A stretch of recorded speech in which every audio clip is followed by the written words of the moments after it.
Então, dando continuidade ao nosso curso de ECG direto ao ponto, sem firula, sem enrolação e fácil de entender, hoje a gente vai falar sobre frequência cardíaca. Como encontrar a frequência cardíaca no eletrocardiograma que foi solicitado no pronto-socorro. Lembrando que aqui o nosso objetivo não é encontrar exatamente a frequência cardíaca. Nosso objetivo principal no pronto-socorro é saber se o paciente está com bradicardia ou com taquicardia.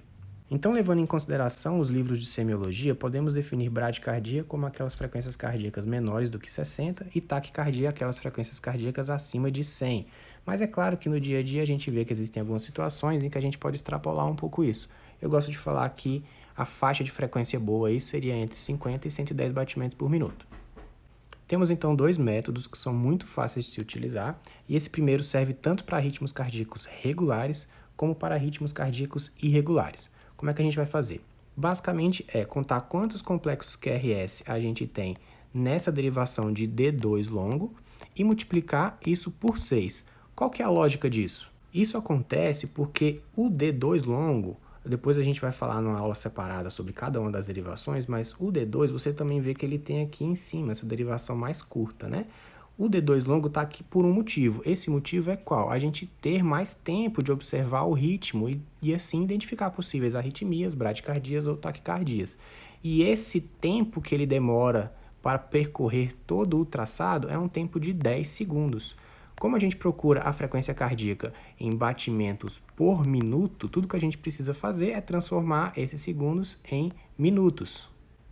Então, pegando esse eletrocardiograma como um exemplo, a gente vai contar aqui. A gente tem 1, 2, 3, 4, 5, 6, 7, 8, 9, 10, 11, 12 complexos QRS em 10 segundos. Portanto, 12 vezes 6, 72 batimentos por minuto.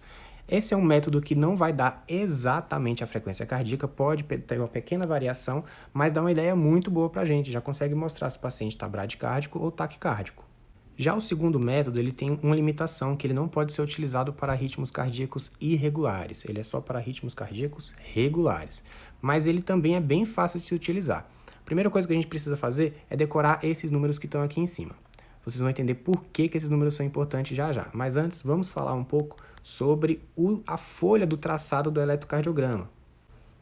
Observem que na folha onde o eletrocardiograma é registrado é uma folha diferente, ela tem esse monte de quadradinho vermelho. E esses quadradinhos vermelhos não estão à toa, eles estão aí para nos dar uma referência. E é justamente isso que a gente vai fazer. A gente vai usar essas linhas mais grossas como referências para a gente descobrir a nossa frequência cardíaca. Qual que é a ideia? A ideia é pegar algum complexo QRS que esteja batendo exatamente em cima dessa linha mais grossa. A gente tem esse aqui que vai ser um bom exemplo. Essa vai ser a nossa linha base do primeiro batimento cardíaco. O segundo batimento cardíaco é referente a esse complexo QRS. E se a gente contasse, né, quantos quadradinhos tem aqui dentro, a gente conseguiria, fazendo uma conta maluca aí, descobrir qual a frequência cardíaca exata. Mas igual eu falei, nosso objetivo aqui é ter uma noção rápida no pronto-socorro da frequência cardíaca. Então a gente vai se basear nesses números aqui para descobrir qual que é uma possível frequência cardíaca para esse paciente. Como que a gente vai fazer isso? Aqui a gente já está com o nosso QRS de base em cima da nossa linha de referência e a gente vai seguindo as linhas. A próxima linha grossa seria referente à frequência cardíaca de 300 batimentos por minuto. Essa segunda linha depois seria referente a uma frequência cardíaca de 150 batimentos por minuto e assim sucessivamente.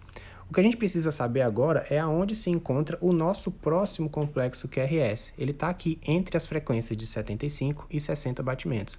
Poxa, não descobri qual que é a frequência exata porque o QRS ele não está batendo certinho em cima da linha grossa. Mas isso para a gente no pronto-socorro não faz muita diferença. Se o paciente estiver com a frequência cardíaca de 63 ou de 77, para a gente não faz muita diferença. O que a gente quer saber é se ele está bradicárdico ou taquicárdico.